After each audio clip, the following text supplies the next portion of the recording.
Bismillahirrahmanirrahim. Alhamdulillahi rabbil alamin. Wa bihi nasta'in. Allahumma salli ala sayyidina Muhammadin nabiyil ummi wa ala alihi wa sahbihi wa sallim. Rabbi shrah li sadri wa yassir li amri wahlul 'uqdatam min lisani yafqahu qawli. Wala hawla wala quwwata illa billahil aliyyil azim. Bilahi anta maksudi wa ridhaka matlubi. A'tini mahabbataka wa ma'rifataka. Assalamualaikum warahmatullahi wabarakatuh. Alhamdulillah wa syukrulillah wassalatu wassalamu ala rasulillah, amma ba'du. Alhamdulillah, bersyukur kehadirat Allah subhanahu wa ta'ala yang telah mengurniakan kepada kita hidayah dan taufik. Mudah-mudahan kita sentiasa memperolehi kurniaan hidayah dan taufik daripada Allah subhanahu wa ta'ala. Dan insyaAllah pada malam ini akan disambung lagi pengajian kitab Sairus Salikin karya Syekh Abdul Samad Al-Falimbani rahmatullah alaih.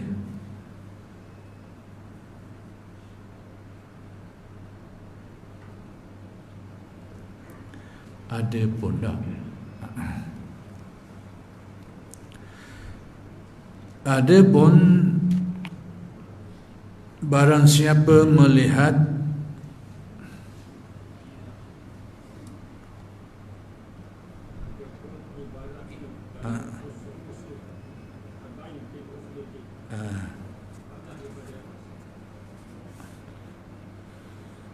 belah daripada atas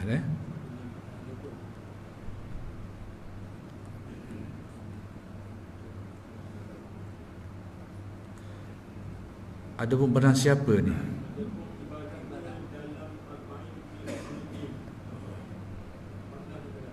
Belah daripada ada.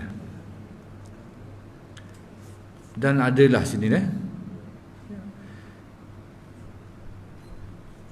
Dan adalah dua ibarat dah. Ke bukan? Yang disebutkan oleh Imam Al-Ghazali. Betul Dan adalah dua ibarat yang disebutkan oleh Imam Al-Ghazali di dalam Mukhtasar dan di dalam Arba'in. Dalam Arba'in itu, yaitu maksudnya satu jua.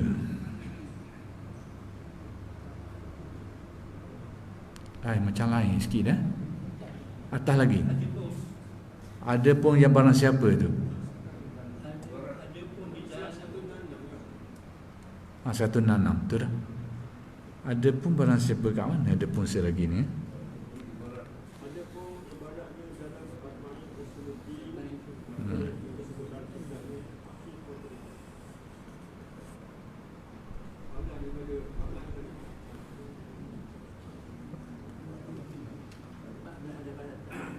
Ya, daripada atas. Ada pun ibaratnya.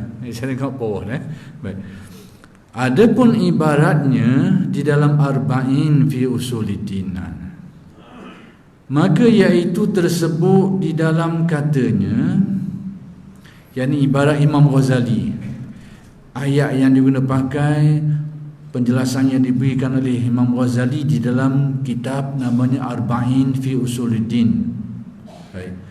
Maka iaitu tersebut di dalam katanya, yakni tersebut di dalam kata-kata Imam Ghazali itu, yakni dalam kitab ni, haqiqatul ujubi isti'zamun nafsi wa khisaliha allati hiya minan ni'ami warukunu ilaiha ma'an nisyani idafatiha ilal mun'imi bihi wal amnu min zawaliha imma man ra'a ni'matallahi ala nafsihi bi'amalin aw ilmin aw ghairihi wa huwa khaifun ala zawalih wa fariha bi ni'matillahi alaihi min annahu min Allahi falaysa bi'ujubin balil mu'jibu an ya'mana wa yansiya al-idhafata ilal mun'imi. Ini perincian sikit. Artinya bermula hakikat ujub itu, hakikat sebenar ujub ni, iaitu melihat akan kebesaran dirinya. Seseorang tu dia pandang kepada kebesaran kelebihan yang ada pada dirinya. Dia tengok pada kelebihan yang ada pada dirinya dan sifatnya yang nyata daripada beberapa nikmat daripada Allah Ta'ala. Demikian juga sifat yang ada pada dirinya, yang mana semua itu adalah merupakan nikmat Allah kepadanya. Jadi dia tengok, dia pandang kelebihan yang ada atas diri dia tu, kelebihan yang ada, sifat yang ada, sedangkan semuanya itu pada hakikatnya kurnia Allah ke dia. Baik, seperti amal, sama ada dalam bentuk amalan.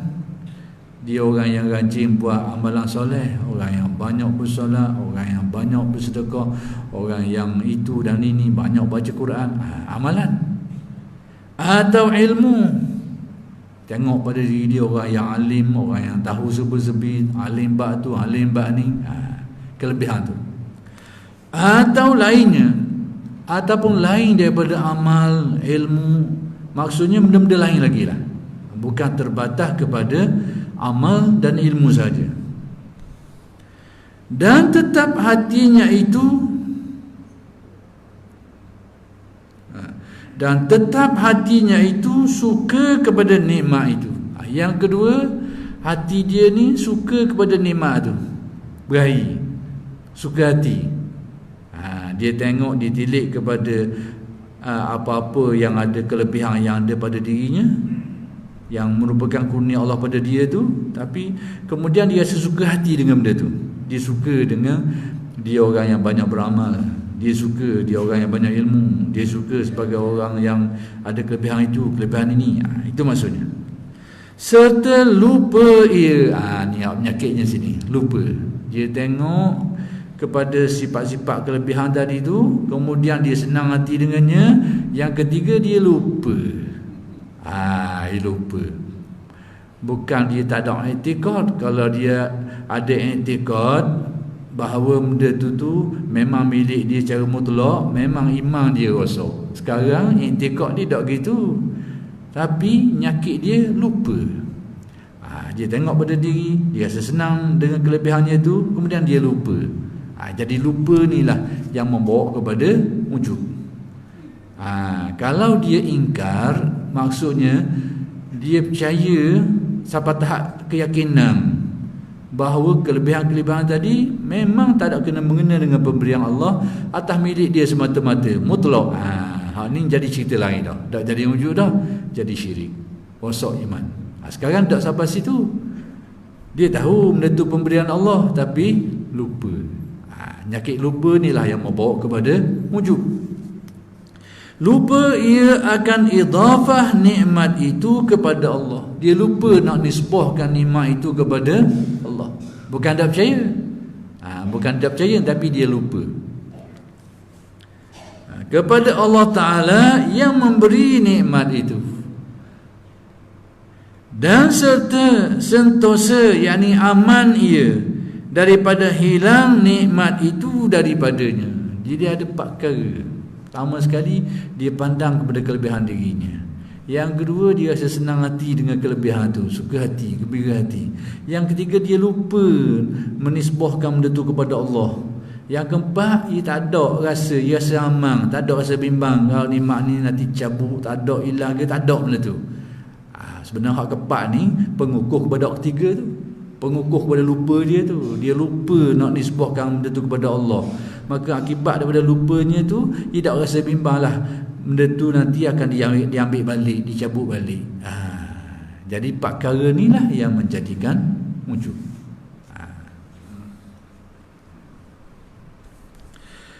Adapun barang siapa melihat akan nikmat Allah, bagi orang yang tengok semua itu sebagai nikmat dari Allah atas dirinya dengan berbuat amal,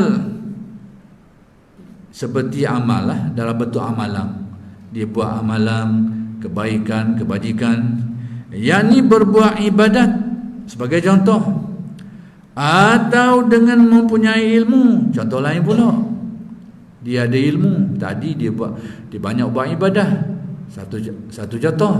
Yang kedua, dia banyak ilmu, jadi orang alim, contoh lain. Atau lainnya, atau contoh-contoh lain lagi lah, kelebihan-kelebihan lain lagi.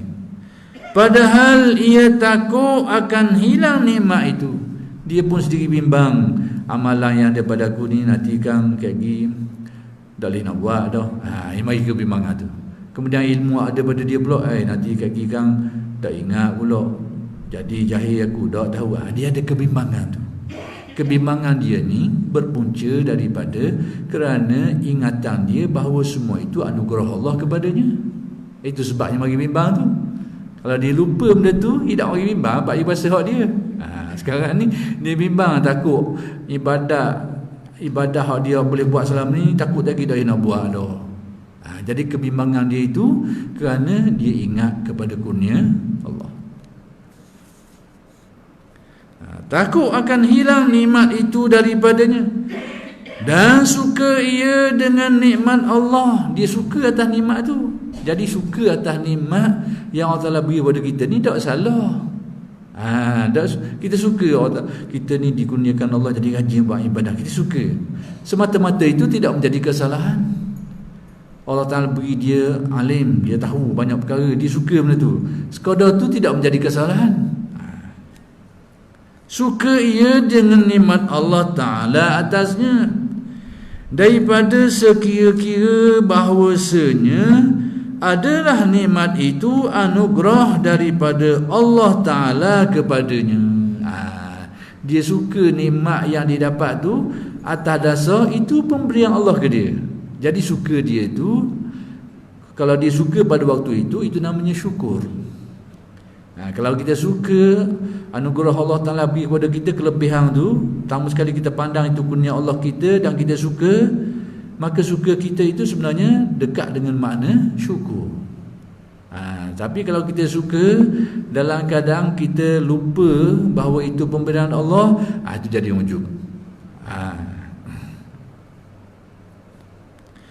Maka iaitu tiada dinamakan akan ujub.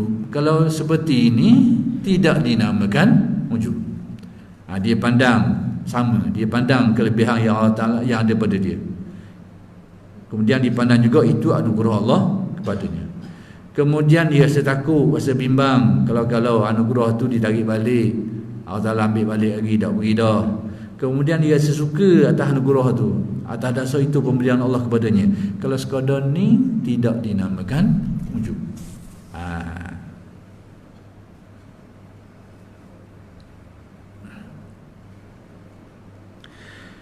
Tetapi adalah orang yang ujub itu, orang yang ujub ni yang macam mana? Bahawasanya sentosa ia, yakni rasa amang atas kelebihan yang ada pada diri dia tu, dia rasa amang. Maksudnya dia rasa macam duduk dengan dia semua. Tak ada kebimbangan kayak gini, ya hilang lah, tarik balik lah, hak aling jadi tak aling lah, hak rajin jadi malah lah. Dia ada kebimbangan tu. Kalau ada kebimbangan tu bukan wujud lah. Jadi orang yang wujud ni dia sentosa. Sentosa dengan arti dia aman. Dia aman ni dia rasa macam benda tu memang lekat dengan dia, kekal dengan dia. Itu maksud dia lupa. Bukan dia i'tiqad dengan, bukan dia beriktikad dengan i'tiqad yang salah. Dia dah i'tiqad dia tetap sama, semua itu kurnia Allah, tapi lupa dia tu lupa berat sikit. Lupa berat sehingga dia tak berasa bimbang benda ni akan ditarik balik oleh Allah. Itu nak beritahu tentang ghaflah dia tu, ghaflah yang tebal. Sentosa ia daripada hilang nikmat itu, dan lupa ia akan mengidafahkan, yakni menyandarkan, idafah ni sandar, mengidafahkan nikmat itu kepada Allah Ta'ala. Dilupa, lupa nak sandar. Bukan tak ada dalam keyakinan dia, tapi dia lupa. Dia lupa nak sandar kepada Allah. Sebab tu dia rasa sentosa, dia rasa aman. Yang menganugerahi akan dia dengan nikmat itu, dia lupa kepada Allah. Nak nisbahkan benda ni kepada Allah yang mengurniakan nikmat itu. Dan adalah dua ibarat yang disebutkan oleh Imam Al-Ghazali. Ini cerita lain pula. Di dalam Mukhtasar ni ringkasan kitab Ihya lah, namanya Lubab Ihya Ulumuddin. Daripada kitab itulah Syekh Abdul Samad hurai dia, perjelas dia, buat tambahan jadi kitab Sayyidus Salikin. Itu asal kitab. Jadi kitab kita mengaji ni, Sayyidus Salikin ni, asal dia tu adalah Lubab Ihya, ringkasan kitab Ihya. Cuma Syekh Abdul Samad ni dia syarah semula, dia tambah, dia hurai lagi, dia buat tambahan lah. Tapi asasnya tu.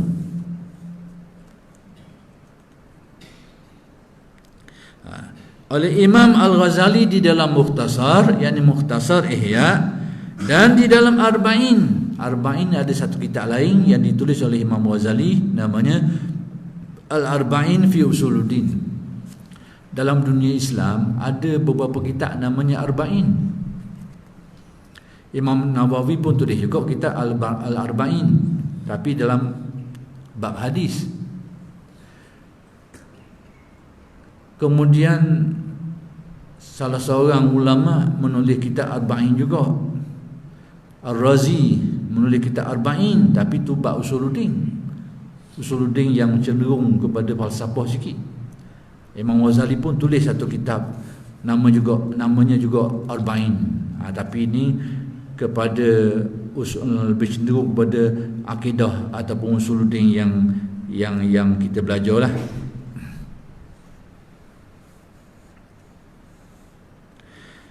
Iaitu maksudnya satu jua. Ini apa yang disebut oleh Imam Ghazali dalam dua kitab ni, kitab Mukhtasar dan dalam kitab Arba'in fi Usuluddin, sekalipun ayatnya lain-lain sikit tapi serupa, kata Imam Ghazali. Maksudnya sepertilah yang telah disebutkan tadi. Dan lagi kata Imam Al-Ghazali rahimahullahu ta'ala, wal ujubu huwa sababul kibri walakinnal kibra yastad'i mutakabbaran alaihi wal ujubu maksudun alal infirad. Ini Imam Ghazali nak beritahu beza antara ujub dengan takabur. Ada kelainan sikit, tapi dekat-dekat ia macam anak beranak lah, adik abang. Adik abang lebih kurang, tapi ada beza sikit. Artinya, dan ujub itu iaitu sebab bagi takabur. Jadi rupanya ujub ni galiknya duduk depan dulu. Daripada ujub lah timbul takabur. Jadi ujub dulu. Dan tetapi kibru itu, yakni takabur itu, menuntut ia akan orang yang ditakaburkan atasnya. Orang yang takabur ni, orang yang sombong ni, orang yang membanggakan diri, dia mesti berkait dengan orang, berkait dengan benda lain. Dia membanggakan diri, menyombongkan diri ke atas seseorang. Dia bangga atas kealiman dia berbanding dengan orang lain yang ada alim macam dia. Jadi takabur ni, dia akak diri dia rendah ke orang. Jadi dia ada kaitan dengan orang. Itu takabur. Dia sebangga dengan kelebihan dia tu, tapi dalam masa sama dia swing ke orang, dia perendah ke orang pula. Ni takabur. Berarti takabur tu kait dengan orang.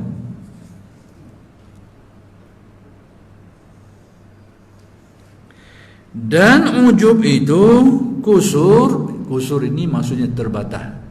Ini perkataan Arab yang tuling lah. Terbatas.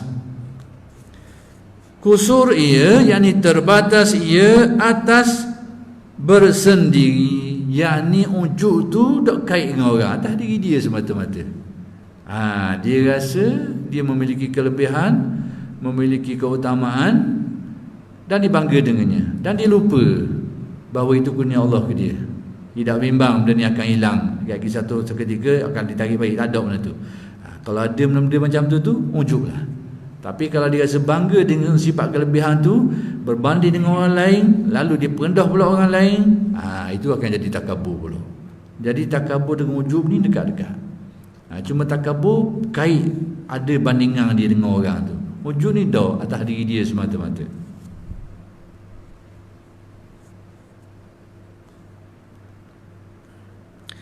Yani tiada berkehendak itu atas orang yang ditakjubkan atasnya. Tak perlu pada orang lain untuk dia takjubkan. Dia hanya bangga dengan diri dia saja. Inilah perbezaan antara kibru, yakni takabur, dan antara ujub. Jadi rupa-rupanya tu dua-dua tu dekat yang lebih kurangnya. Bezanya ujub ni tak kait dengan orang, takabur ni bila kait dengan orang jadi takabur, dibanding dengan orang, dan dipendahkan yang lain tu. Dan menyatakan Imam Al-Ghazali rahimahullahu ta'ala akan obat yang menghilangkan ujub itu. Kita penting kita nak tahu pertama sekali benda penyakit itu sendiri. Kita ni kalau nak pergi berubat kena dapat kepastian penyakit dulu. Ni penyakit tak tahu pergi cari obat. Pertama sekali sudah tentu obat kita cari tu obat bahan rambang lah. Tak kena atas penyakit lah. Jadi mula-mula sekali kita kena pasti apa benda penyakit itu tu. Sama juga sini Imam Ghazali menjelaskan apa hakikat ujub, hakikat takabur. Lepas tu baru dia kabur obat dia apa benda. Dengan katanya, yakni kata Imam Ghazali, wa ilajuhu an tata'ammala fil aqibati wa anna bal'am khutima lahu bil kufri wa kadzalika iblis faman ta'ammala imkana su'il khatimah wa annahu mumkinun la yu'jibu bi syai'in min sifati. Ni cara dia Imam Ghazali. Artinya, dan obat yang menghilangkan ujub itu, kata Imam Ghazali, yang menghilangkan ujub itu dari dalam hati, yakni obat yang boleh menyembuhkan dan membuang penyakit ujub dari dalam hati kita ni, bahawa ia di dalam hati itu, bahawa ia memikirkan, merenungi, renung dia fikir. Jadi banyak daripada kaedah berubat dan tasawuf ni sebahagiannya dalam bentuk renungan.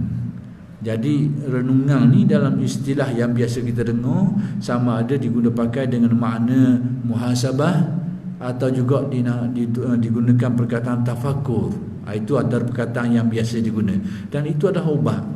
Cuma tinggal lagi apa yang perlu dimuraqabahkan, apa yang perlu dimuhasabahkan, dan apa yang perlu ditafakurkan. Itu saja. Tapi kaedahnya kalau kita kaedah berubat, minum ubat. Itu dia, minum. Pakai minum. Tapi nak minum apa benda? Itu bezalah. Obat ni. Tapi cara dia minum. Bukan simpan dalam kocek. Bukan gitu. Obat dia minum. Sama juga. Jadi memikirkan tu adalah merupakan kaedah penting dalam tasawuf, sebahagian daripada kaedah untuk merawat penyakit hati. Jadi dalam bab takabur ni, salah satu obat dia kata Imam Ghazali, memikirkan, merenung. Baik, apa benda yang kita nak renung sebagai obat nak buang penyakit takabur dan ujub ni? Bahawa memfikirkan pada akhir umurnya itu, yakni kesudahan kita ni, yakni tiada diketahui akan kesudahannya umur seseorang itu. Kena fikir bab tu. Fikir bahawa kesudahan seseorang tu dak tahu guana.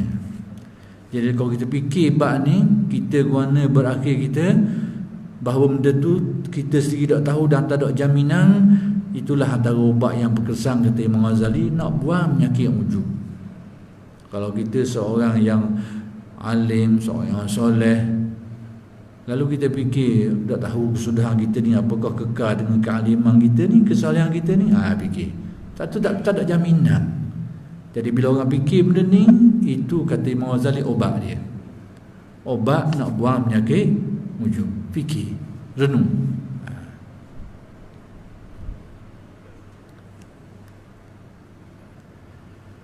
Adakah ia mati di dalam kebajikan atau mati di dalam kejahatan? Dia fikir. Jadi ada dua perkara. Pertama sekali fikir, yang kedua harap. Jangan lupa harap. Kita fikir manusia ni tak tahu dia akan mati dalam kebaikan atau kejahatan. Itu dari segi kebarangkalian. Tapi naklah diselik celah tu pula. Harapan mudah-mudahan kita ni mati semua dalam kebaikan, dalam iman dan kebaikan lah. Dia selit celah tu, harapan. Kalau dia fikir saja tu, dia hanya dapat, bolehlah sebagai obat untuk buang penyakit takabur. Tapi harapan dia itu pedoman lain pula. Alah suatu, mudah-mudahan berkesudahanlah dia dengan kebaikan. Kerana tiada mengetahui akan salah suatu daripada keduanya, yakni masing-masing seseorang tu tak tahu kesudahan dia guana, dan keadaan baik ke buruk.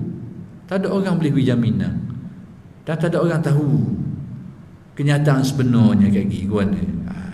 Jadi sesiapa yang merenungi hakikat tu, hakikat bahawa kita sendiri tak tahu kesudahan kita baik ke buruk, kalau kita fikir yang tu cukup, kata Ghazali, padam untuk buang penyakit ujub ni.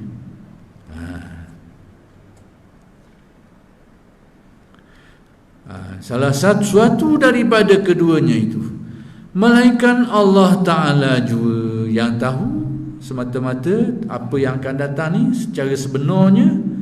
Yang tahu semua ini hanyalah Allah Subhanahu Wa Ta'ala juga. Dan lagi bahawasanya, lepas tu waktu umum, difikir secara umum bahawa setiap orang tak tahu kesudahan dia, berakhir dengan kebaikan atau keburukan. Ada kemungkinan belaka. Difikir satu kali. Yang kedua, difikir juga contoh-contoh yang sudah berlaku. Ini spesifik sikit lah guana ni. Bahawasanya Bal'am, yakni orang alim di zaman Bani Israel dulu itu, bahawa Bal'am itu beberapa ilmunya, yakni terkenal dengan alim dia itu, dan beberapa amalan dia yang soleh itu yang amat baik, maka tiba-tiba disudahinya akan matinya itu dengan jadi kafir. So tengok contoh yang berlaku dah, yang sudah disebut dalam riwayat-riwayat lah. Yang sudah ada kisah-kisah dia tu, antaranya kisah Bal'am yang mana bermula dengan alim dan soleh tapi berakhir dengan kekufuran. Jadi itu contoh-contoh yang menjadi obat untuk kita renungi nak menyembuh penyakit ujub dan takabur ni.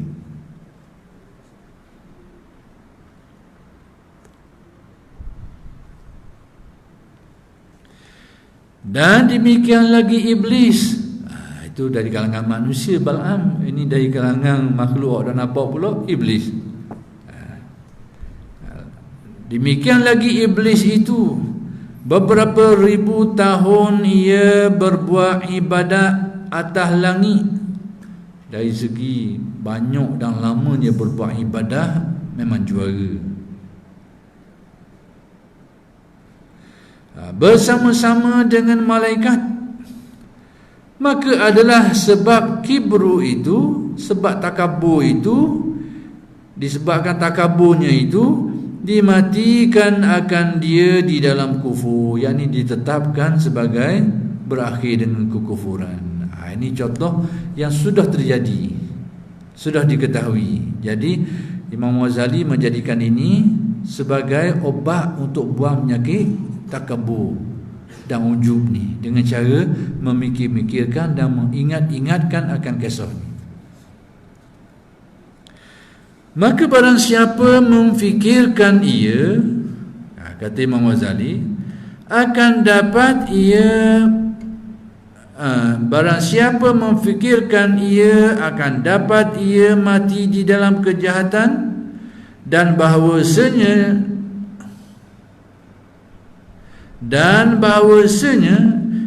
barang siapa memfikirkan ia, yakni tentang iblis tu, akan dapat ia mati dalam kejahatan, dalam keadaan dia ni banyak buat ibadah lama pula tu, tiba-tiba mati dalam kejahatan juga. Dan bahawasanya dapat harus seperti yang demikian itu, dan demikian juga apa yang berlaku pada iblis itu harus juga berlaku pada dirinya. Nescaya tiada ujub seseorang itu. Kalau difikir benda ni, insya-Allah tak adalah penyakit ujubnya. Tiada ujub seseorang itu dengan sesuatu daripada sifat kesempurnaan yang ada ia dengan dia itu. Ia tak akan ujub lah. Ia tak akan jadi penyakit ujub. Kalau dia seorang alim, dia akan tak pandang hina kepada orang lain. Dia tak akan pandang rendah kepada orang yang ada alim. Kalau dia ada buah ni. Tapi kalau dia ghaflah buah ni, ia pelekeh orang. Pelekeh orang, pandang rendah orang. Tapi kalau dia ada buah ni, alim mana dia pun, sekalipun berdepan dengan itu jahit ukir, dia tak akan rendah. Dan ulama-ulama kita dulu memang ada ciri itu. Sekalipun orang mari depan dia tu jahit ukir, tak tahu benda, dia tak akan remeh. Kerana dia sedar benda-benda gini lah, alim-alim kita dulu. Sebab mereka ni mengaji ilmu ni, mengaji ilmu tasawuf, beramal dengan tuntutan ilmu tasawuf. Sebab tu mereka bukan saja alim, tapi ada takwa yang tinggi lah. Cuma learning ilmu ni orang tak pernah mengaji. Kita ni orang tak pernah mengaji, macam-macam sebab lah. Tetapi yang lebih mendukacitakan lagi, ilmu tasawuf tu sendiri hari ni dipandang sebagai ilmu yang bukan daripada ilmu Islam. Itu yang kita rasa pelik. Yang kita dengar tu daripada ulama Arab tu.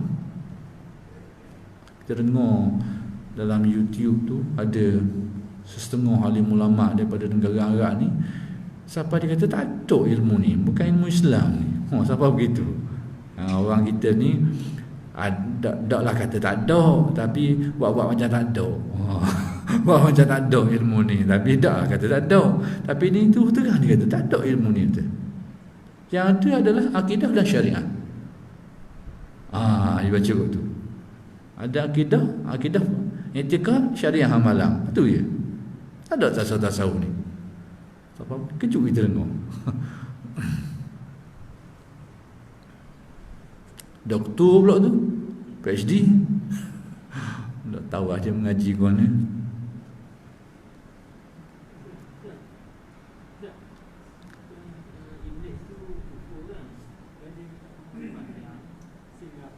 Dipanjangkan. Ya. Tak diakhiri. Maksudnya diberakhir dengan kekufuran. Cuma dia akan mati atas diberitahu, atas apa yang diberitahu. Sekalipun tidak mati lagi, tapi akan mati dalam keadaan gitu. Akan matilah.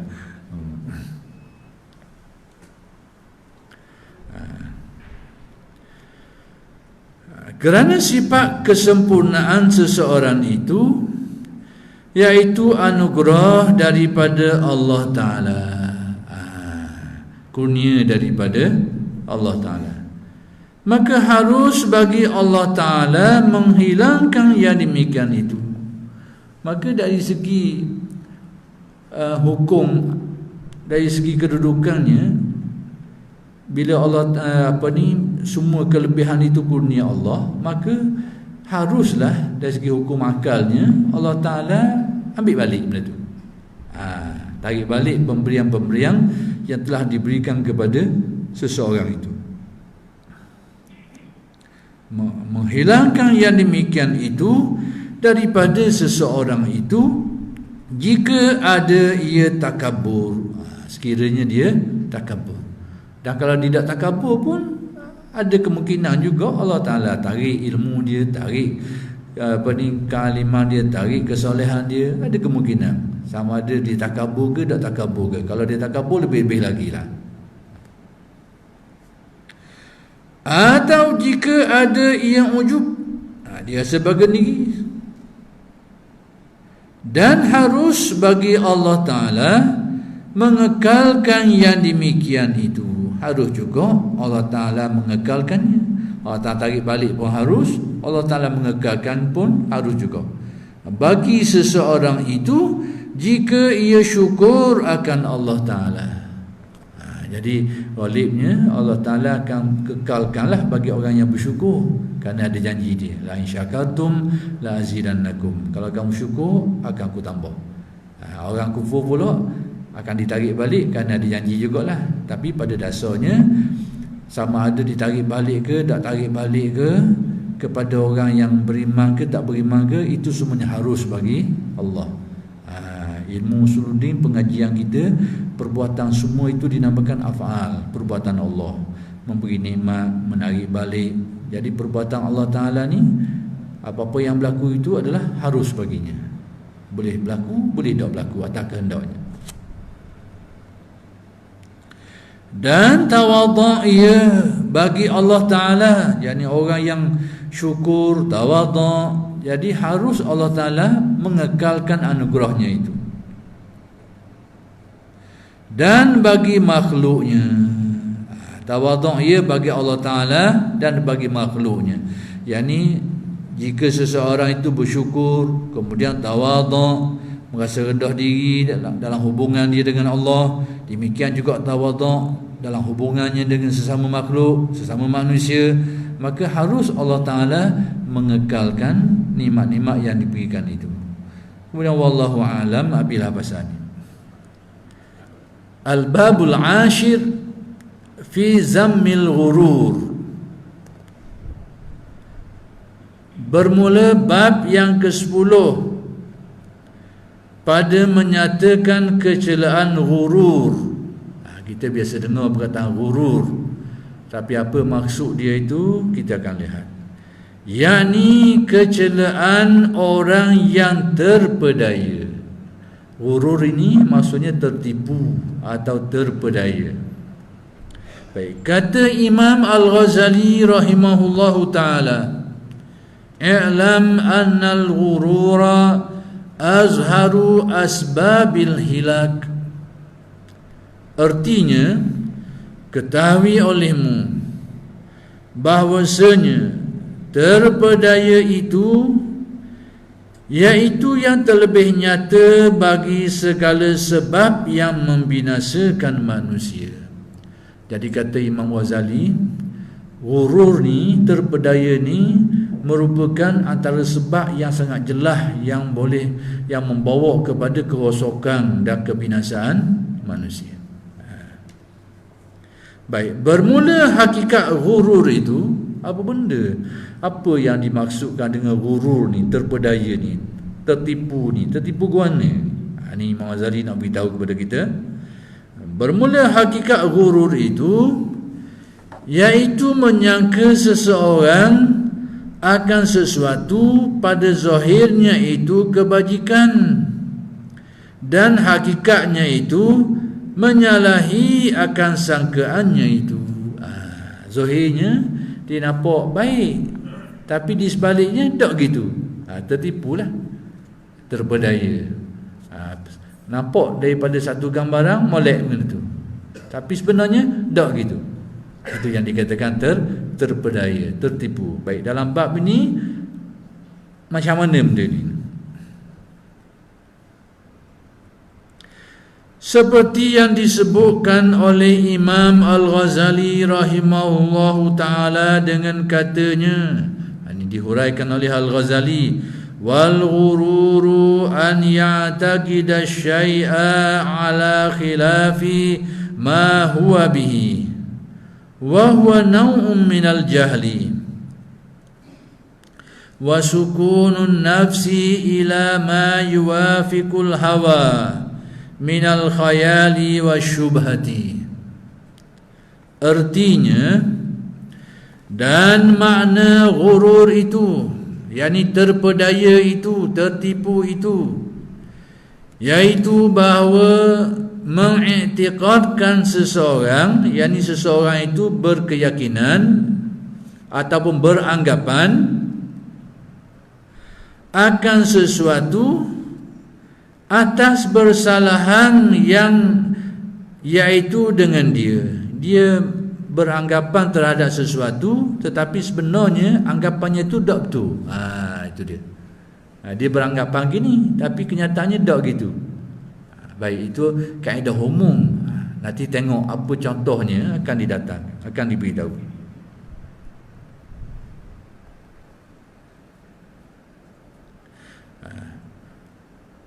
Atas bersalahan yang yaitu dengan dia, yakni mengiktikadkan seseorang itu, yakni seseorang itu beranggapan akan sesuatu kebajikan, sesuatu itu baik, kebajikan, maka pada hakikatnya itu jahat, padahal benda itu tak molek. Dia beranggapan benda itu molek, dia bersangka benda itu molek, rupanya benda itu tak molek. Itu terpedaya.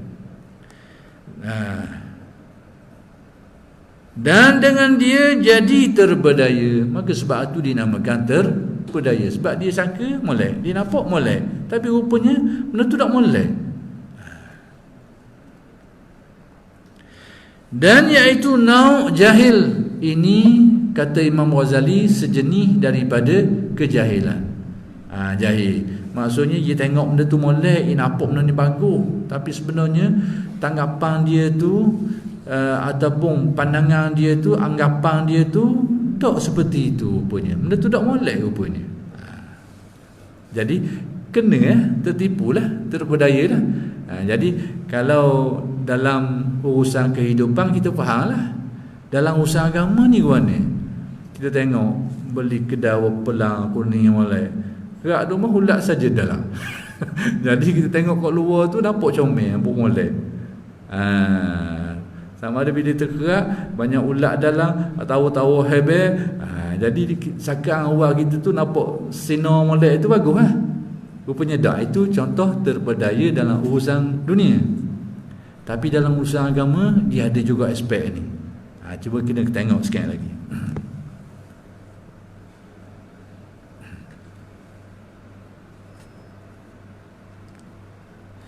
Dan diam nafsu. Diam nafsu ni bukan maksud diam apa. Nafsu diri manusia ni, jiwa manusia, nafsu manusia ni rasa senang dengannya. Itu maksud diam. Kepada sesuatu yang muafakah akan yang disukainya daripada khayal dan syubhah. Yakni jiwa manusia ni, nafsu manusia ni terima sesuatu yang dia suka benda tu, padahal sesuatu itu sebenarnya bersifat khayalan je, bukan hal sebenar. Dia ada sesuatu yang syubhah, sesuatu yang keliru, bukan benda betul, tapi hati dia sakut molek, pegang molek benda tu. Ini juga sebahagian daripada terpedaya. Jiwa dia tu dia terima benda tu, padahal benda tu adalah suatu khayalan je, bukan sebetul pun, tapi dia boleh pakai, boleh terima benda tu. Atas dasar dia rasa suka, boleh terima benda tu, dia pegang benda tu, padahal yang pegangan dia tu bukanlah benda hak yang betul, yang hak. Dia sama ada jadi khayal ke, syubhah ke, ragu ke. Jadi semua ini adalah bentuk-bentuk terpedaya.